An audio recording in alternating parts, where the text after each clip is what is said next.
Personal finance opinions YouTube channel में बाखबर investor कामयाब investor video series की हफ्तावार वीडियो में आपको खुशामदीद। एक लंबे ब्रेक के बाद आज इस सीरीज़ की ये वीडियो आपके सामने लाई जा रही है। कुछ ज़ाती मसरूफियात, कुछ इंटरनेशनल ट्रैवलिंग और बहुत सारे दीगर मामलात की वजह से पिछले कुछ अरसे से इस चैनल पे वीडियोस की जो एक सीरीज़ होती है उसमें काफ़ी गैप आ गया है। तो अब कोशिश होगी कि इस सिलसिले को यहाँ से वापस जारी और सारी रखा जाए। आज की ये वीडियो 30 मार्च से लेके 3 अप्रैल 2026 के हफ्ते से मुताल्लिक है। इस वीक के दौरान पाकिस्तान स्टॉक मार्केट और स्टॉक मार्केट में लिस्टेड कंपनीज़ के हवाले से जो भी इंपॉर्टेंट अनाउंसमेंट्स हैं और ख़बरें हैं, उस हवाले से बात की जाएगी। साथ-साथ हम ये भी देख लेंगे कि इंटरनेशनल मार्केट में ओवरऑल क्या सूरत हाल रही, डॉलर के मुकाबले में रुपए की कदर का क्या रुझान रहा, पाकिस्तान के फॉरेक्स के रिज़र्व्स की क्या सूरत हाल रही। इन सारी चीज़ों का मकसद यही होता है कि आपको स्टॉक मार्केट के हवाले से बाखबर रखा जाए। क्योंकि आप जियोपॉलिटिकल सिचुएशन से लोकल जो भी इकोनॉमिक अफेयर्स हैं उसके हवाले से और मुख्तलिफ़ कंपनीज़ की जो अनाउंसमेंट्स हैं और जो ख़बरें हैं उस हवाले से जितना अपने आप को बाखबर रखेंगे, उतने ही आप बेहतर तौर पर वेल इन्फॉर्म्ड और वेल कैलकुलेटेड डिसीजंस ले सकते हैं और अपनी इन्वेस्टमेंट की जर्नी में कामयाब हो सकते हैं। सबसे पहले हम वीकली न्यूज़ अपडेट्स की तरफ चलते हैं और इसमें जो पहली अनाउंसमेंट है वो मारी एनर्जीज़ लिमिटेड की जानिब से है और ये जो अनाउंसमेंट है मारी की तरफ से ये बड़ी हौसला अफ़ज़ा है और इसमें इन्होंने जो जीएचजी एमिशन मिटिगेशन लिमिटेड एक जो कंपनी का क़याम है उसके फाइनेंसिंग के हवाले से इन्होंने डिटेल्स यहाँ पे जारी की हैं। और फर्दर डिटेल्स इसकी हैं कि Mari energies limited and Ghani chemical industries limited इन दोनों कंपनीज़ ने एक जॉइंट प्रोजेक्ट कंपनी बनाई है with the name GHG emission mitigation limited GEM. और ये जो कंपनी है वो करेगी क्या, इसका जो कोर बिजनेस होगा वो ये होगा कि जो मीथेन की एमिशंस होती हैं सचल गैस प्रोसेसिंग कॉम्प्लेक्स से, तो उसको उसमें से जो हाइड्रोकार्बन्स हैं उसको रिकवर करेंगे और फ्रॉम द एग्जॉस्ट गैस और उससे फिर ये प्रोड्यूस करेंगे LNG as well as industrial and food grade carbon dioxide. तो ये डबल एज स्वॉर्ड है, इनके एक डबल बेनिफिट है। जो एमिशंस निकल रही हैं उनको बेहतर तौर पे यूटिलाइज़ भी करेंगे और उसमें से फिर एलएनजी एंड कार्बन डाइऑक्साइड को भी प्रोसेस करके बनाएँगे। तो ये जो प्रोजेक्ट है इसकी फाइनेंसिंग के लिए इन्होंने हबीब बैंक लिमिटेड के साथ बात की है और उनको फाइनेंशियल मैंडेट अवार्ड किया गया है। और the project will be finance through a combination of equity contribution by the sponsors, यानी कि जीसीआईएल और मारी एनर्जीज की इक्विटी स्पॉन्सरशिप भी इसमें होगी और डेट फाइनेंसिंग होगी जो कि इन्होंने अरेंज किया through Habib bank limited. In this regard, HPL has been given the mandate for arranging project financing in a ceremony held on 31st of March 2026 at Mari Energies head office, Islamabad. तो मारी energies की बात की जाए तो बहुत ज़बरदस्त तरीके से इसका जो कोर बिज़नेस है उसके साथ-साथ जो उससे एसोसिएटेड या अलाइड बिज़नेसेस हैं उसमें भी ये बड़ी ज़बरदस्त तरीके से अपनी जो पेनिट्रेशन है उसको बढ़ा रही है। जैसे क्लाउड कंप्यूटिंग के हवाले से भी जो बिज़नेस है उस हवाले से भी और फिर मिनरल्स के हवाले से तो ख़ास तौर पे इसके मुख्तलिफ वेंचर्स हैं उसकी तो वक्तन-फ़वक्तन ख़बरें भी यहाँ पे आपके साथ शेयर की जाती हैं। तो अब ये जो जो एमिशन की मिटिगेशन है उसके हवाले से ये जो सचल गैस प्रोसेसिंग कॉम्प्लेक्स है वहाँ पर एक ज़बरदस्त वेंचर करने जा रहे हैं, एक प्रोजेक्ट कंपनी बना रही है ये दोनों कंपनीज़ मिलके। तो this will be a win win situation for both the companies मारी एनर्जीज़ एज़ वेल एज़ जीसीआईएल। अगली जो खबर है वो लकी सीमेंट कंपनी लिमिटेड की जानिब से है। लकी सीमेंट जो लकी ग्रुप है उसकी एक सब्सिडरी है लकी मोटर कॉर्पोरेशन लिमिटेड। तो LMC which is the subsidiary of lucky cement, तो उसके बारे में ये खबर इन्होंने जारी की है कि it has entered into an exclusive partnership with GSC group, a fortune 500 company ranked number 1 in the JD power China quality survey. तो एक चाइनीज़ कंपनी है जैक ग्रुप, उसके साथ ये एक जॉइंट एक पार्टनरशिप में जा रहे हैं और इसकी डिटेल्स ये हैं कि this strategic alliance represents a significant milestone in our mission to deliver cutting edge automobile solutions, advanced technology and exceptional value to our market. तो इन्होंने मेंशन किया है कि LMC is currently engaged in the business of manufacturing, assembly, marketing, distribution and sale of Kia and Peugeot brands vehicles. तो ये already जो lucky motor है वो इन कंपनीज़ की जो गाड़ियाँ हैं उनकी सेल मार्केटिंग में ऑलरेडी इंगेज्ड है और उसके जो उन और इन कंपनीज़ की गाड़ियों से जो रिलेटेड पार्ट्स और एक्सेसरीज़ हैं उनका बिज़नेस भी इन्हीं के पास है। और साथ-साथ LMC also has an agreement with Samsung Gulf Electronics Company for assembling Samsung brand mobile devices in Pakistan। तो LMC has diverse portfolio of business in Pakistan already. तो ये अब जैक ग्रुप की जो गाड़ियाँ इसकी इंक्लूजन इसके पोर्टफोलियो में is a really great milestone जो कि ये अचीव करने जा रहे हैं।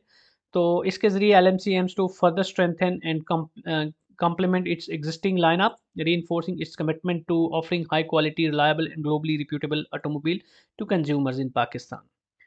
तो ये एक पॉजिटिव डेवलपमेंट है for this company. Automobile sector में अभी पिछले कुछ अरसे से जो दीगर स्टेक होल्डर्स हैं, साज़गार हो गया और साथ-साथ बीवाईडी के हवाले से बात करें तो उसमें हपको ग्रुप, तो इन सब की बड़ी पॉजिटिव डेवलपमेंट्स आ रही हैं सामने। और गाड़ियों के हवाले से जो सिचुएशन है पाकिस्तान में और जिस तरह नई कंपनीज़ और ख़ास तौर पे जो चाइनीज़ एंट्रेंट्स हैं वो आ रहे हैं और उनके साथ जो इश्तराक करके इस तरह की कंपनीज़ मज़ीद मार्केट में अपनी जो वैल्यू है उसको बढ़ा रही हैं, पेनिट्रेट कर रही हैं।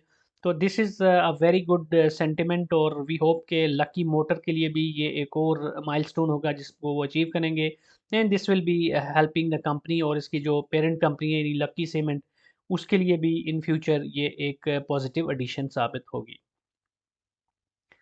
अगली जो खबर है वो ओजीडीसी की है और ये जो अनाउंसमेंट है ये मारी की तरफ से भी आई थी क्योंकि ये एक जो स्पिन वाम वन डिस्कवरी है वज़ीरिस्तान केपीके में, तो उसकी जो प्रोडक्शन कमेंसमेंट है उसके हवाले से ये खबर है। और इसमें चूँकि ओजीडीसी भी और मारी एनर्जीज़ भी स्टेक होल्डर्स हैं, तो दोनों की तरफ से इस हवाले से नोटिफिकेशंस जारी किए गए।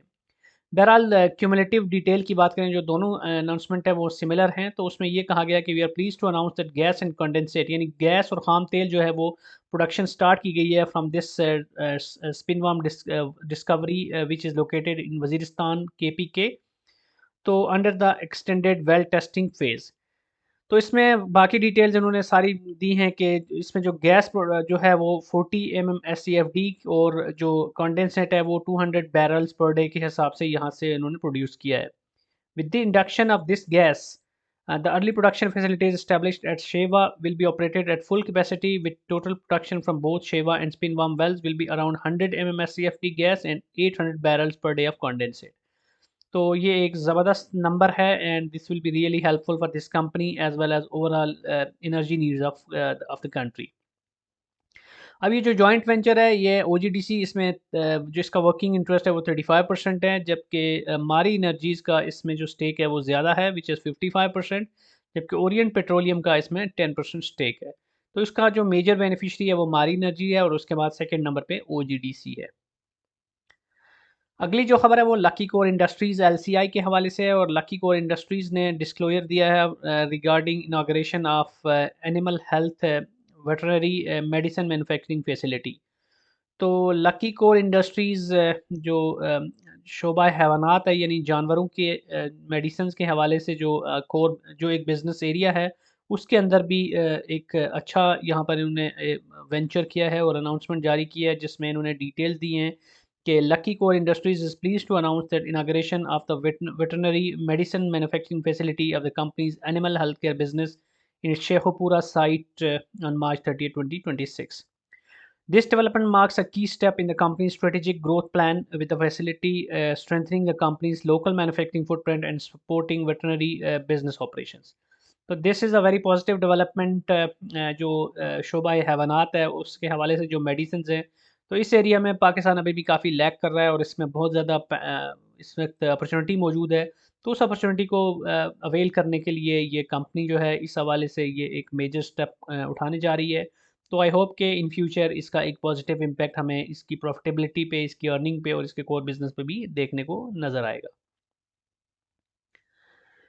इसके बाद जो अगली खबर है वो अटलस होंडा की है और अटलस होंडा ने भी एक पॉजिटिव डेवलपमेंट यहाँ पे शेयर की है which states that Atlas Honda Limited joint venture of Atlas Group and Honda Motor Company is pleased to announce an investment plan for the expansion of its motorcycle operation in Pakistan. तो पाकिस्तान में वैसे भी जिस तरह petroleum मसनूआत की कीमतें बढ़ती जा रही हैं तो मोटरसाइकिल यानी टू व्हीलर्स जो हैं उसकी जो डिमांड है और उसकी जो रिक्वायरमेंट है वो मज़ीद बढ़ने की उम्मीद है। और जो सिचुएशन है इसके अंदर अभी भी आपको आप रोड्स पे देखें तो वैसे भी इन जनरल पाकिस्तान में जो टू व्हीलर्स हैं वो बहुत ज़्यादा आपको नज़र आते हैं। तो इसके अंदर बहुत ज़्यादा पोटेंशियल फर्दर भी मौजूद है। तो इस हवाले से ये कंपनी अब इन्होंने अपनी बोर्ड मीटिंग में एक अप्रूवल दिया है for a capital expenditure of 5.3 billion यानी 5.3 अरब की एक बड़ी ख़तीर रकम जो है वो एक नेक्स्ट फाइनेंशियल ईयर के लिए इन्होंने मुख्तस किया, जिसमें ये अपना ये कैपिटल इसमें लगाएंगे फॉर द एक्सपेंशन। और डिटेल ये है कि this investment will be made to enhance capacity, automation and productivity. As a result, the company's rated annual capacity will increase to 2 million units. So this is a very positive development. और futuristic point of view से भी देखें तो इन्होंने फोर्सी किया है demand के की एक्सपेंशन को, डिमांड बढ़ती जा रही है, तो अकॉर्डिंगली उस डिमांड को पूरा करने के लिए ये कंपनी अपना जो कैपिटल एक्सपेंडिचर है वो बढ़ा रही है, ताकि बेहतर तरीके से ये उस डिमांड को पूरा करने की पोजीशन में आ सके। अब कुछ मिसलेनियस खबरें देखते हैं। इसमें जो पहली खबर है वो एफसीसीएल एंड कैपको के हवाले से है। तो काफ़ी अरसे से इस हवाले से फर्दर डिटेल्स भी आपके साथ वक्तन फ़वक्त शेयर की गई हैं regarding take over of Attock cement.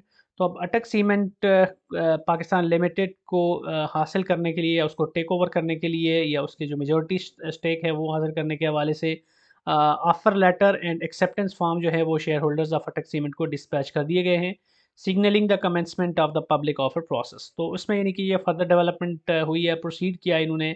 तो जो सीमेंट सेक्टर है उसके हवाले से ये एक काफ़ी मेजर डेवलपमेंट कंसीडर की जाएगी। और एफसीसीएल एंड कैप को जो है वो एक प्रॉपर तरीके से जो भी ड्यू डिलिजेंस का प्रोसेस है उसको करते हुए आगे प्रोसीड कर रहे हैं to acquire a significant stake in Atak Cement Pakistan Limited। इसके बाद जो दूसरी खबर है वो थोड़ी-सी नेगेटिव साइड पे है। पाकिस्तान ट्रेड डेफिसिट जो है वो सिग्निफिकेंटली इंक्रीज़ कर गया है by 22.65%, which is amounting to $27.81 billion in the first 9 months of the current fiscal year. यानी कि जुलाई 2025 से लेके मार्च 2026 तक की बात करें तो ये तकरीबन 23% का इज़ाफ़ा हुआ है हमारे फिस्कल ट्रेड डेफिसिट के अंदर as compared to the same period of the previous year. तो इसमें जो हमारी इंपोर्ट्स हैं वो बढ़ गई हैं, एक्सपोर्ट्स में कुछ कमी है। और चूँकि इसमें इंपोर्ट और एक्सपोर्ट दोनों को देखा जाता है और रेमिटेंसेस को भी, तो अनफॉर्चुनेटली जो इंपोर्ट्स हैं उसके जो बिल्स हैं और जो इंपोर्ट के हवाले से जो कुछ कदरें भी उठाई गई थी, तो उन सारी चीज़ों का असर हमें नज़र आ रहा है। और अभी तो जो रिसेंटली जो जियोपॉलिटिकल सिचुएशन डेवलप हो रही है उसके हवाले से आगे चल के हम मज़ीद बात भी करेंगे।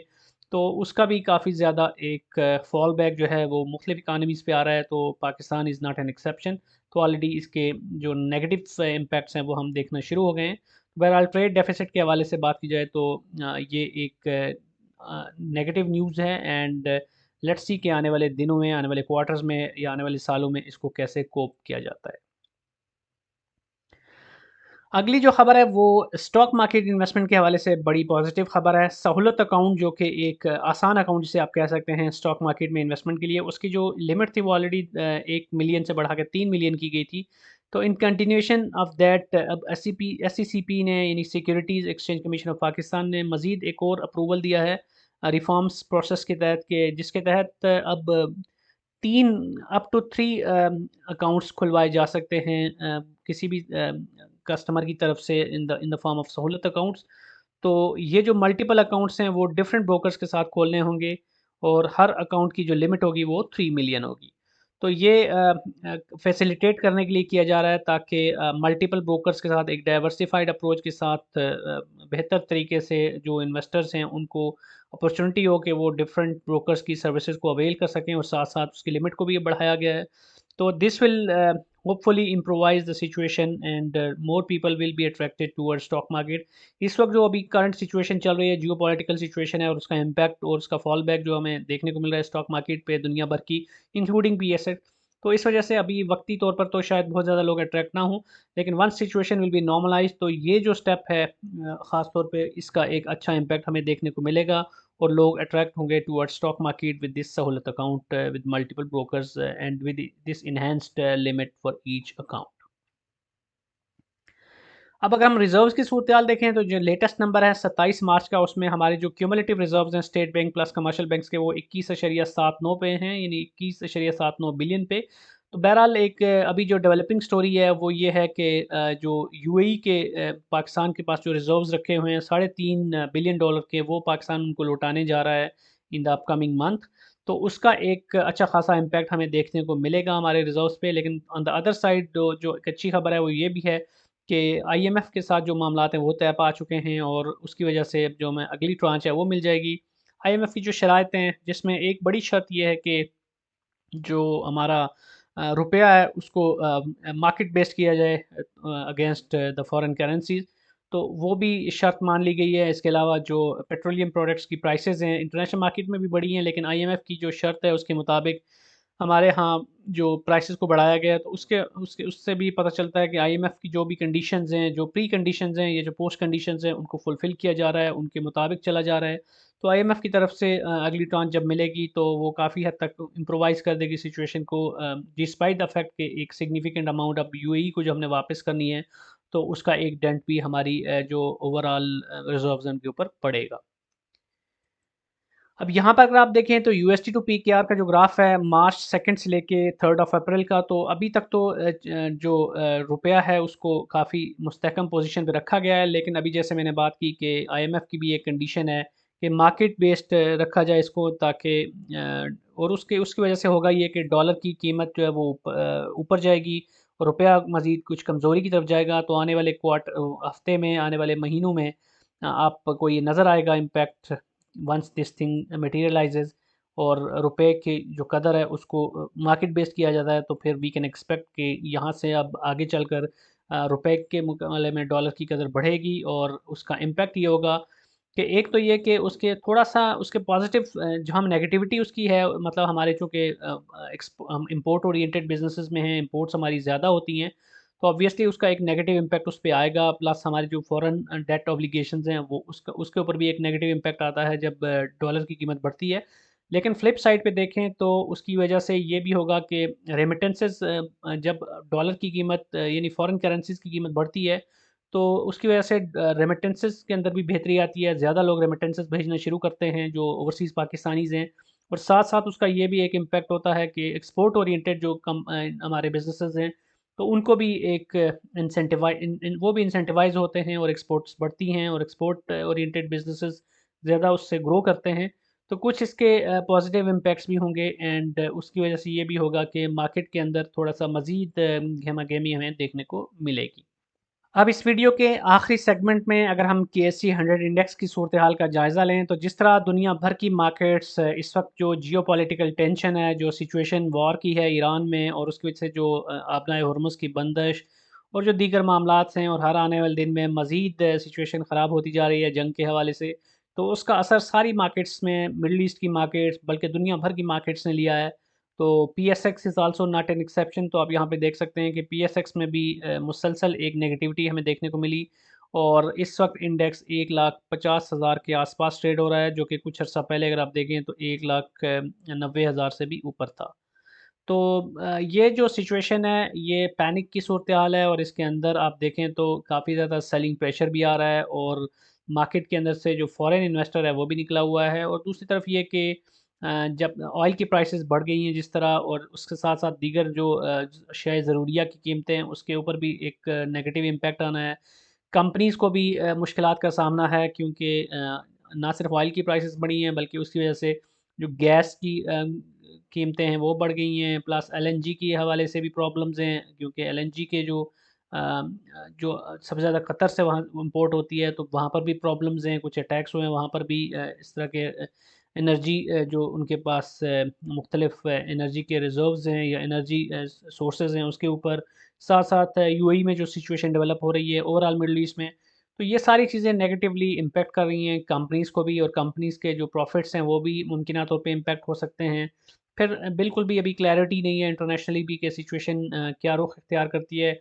अभी तक कोई टाइम फ्रेम भी नहीं है जंग के हवाले से कि आगे चलकर ये कब तक होती है। इसमें इसका आउटकम क्या निकलेगा, फाइनल आउटकम क्या होगा, ऊँट किस करवट बैठेगा। प्लस ये कि पाकिस्तान की जो इकानमी है उसके ऊपर इसके जो अभी इम्पैक्ट्स हैं वो तो हैं ही हैं, आगे चलकर मज़ीद कितना इम्पैक्ट आएगा। तो ये सारी इफ्स एंड बट्स हैं जिसकी वजह से मार्केट के अंदर हम देख रहे हैं कि मुसलसल एक नेगेटिविटी है, और मार्केट में इस वक्त जो इन्वेस्टर्स हैं उसका इंटरेस्ट जो है वो शेक कर रहा है। तो ये जब तक सिचुएशन नॉर्मलाइज़ नहीं होती तो हम यही एक्सपेक्ट कर सकते हैं कि मार्केट या तो इसी तरह की बिहेवियर में रहेगी या मज़ीद नीचे जा सकती है। लेकिन जो लॉन्ग टर्म इन्वेस्टर्स हैं जो कि लंबी रेस के खिलाड़ी हैं, उनके लिए इस पे वक्तन फ़वक्तन मज़ीद अपॉर्चुनिटीज़ क्रिएट हो रही हैं।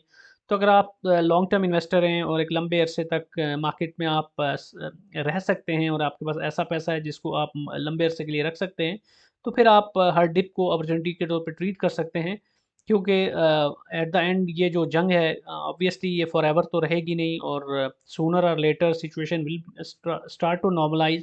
तो उसके बाद मे बी के जो कुछ अर्सा पहले हम बात करते थे कि मेजॉरिटी ऑफ द शेयर्स की हम बात करें तो वो 52 वीक्स के हाई के करीब थे और वहाँ पर हमें बाइंग अपॉर्चुनिटी नहीं मिल रही थी। तो in a way this is an opportunity as well, बहुत सारे लोगों को यहाँ पे अपॉर्चुनिटीज़ मिल रही हैं। क्योंकि यही मार्केट अगर वापस जब उड़ान भरेगी और पुराने नंबर्स यानी 190 के आस-पास जब जाएगी, तो आप उस वक़्त फिर ये महसूस करेंगे कि जब ये 150 के आस-पास थी तो बहुत सारी कंपनीज़ जो है वो आपको वारे में मिल रही थी, रीज़नेबल प्राइस पे मिल रही थी। तो उस वक़्त शायद फिर आपके लिए इनको पकड़ना मुश्किल होगा। तो बहरहाल this all depends on the your risk appetite, your investment strategy and goals. आया आप शॉर्ट टर्म देख रहे हैं, मीडियम टर्म देख रहे हैं, लॉन्ग टर्म देख रहे हैं। तो शॉर्ट टर्म में देखा जाए तो इस वक़्त बहुत ज़्यादा वोलेटिलिटी है, लेकिन medium and specially long term देखा जाए तो I consider it as an opportunity.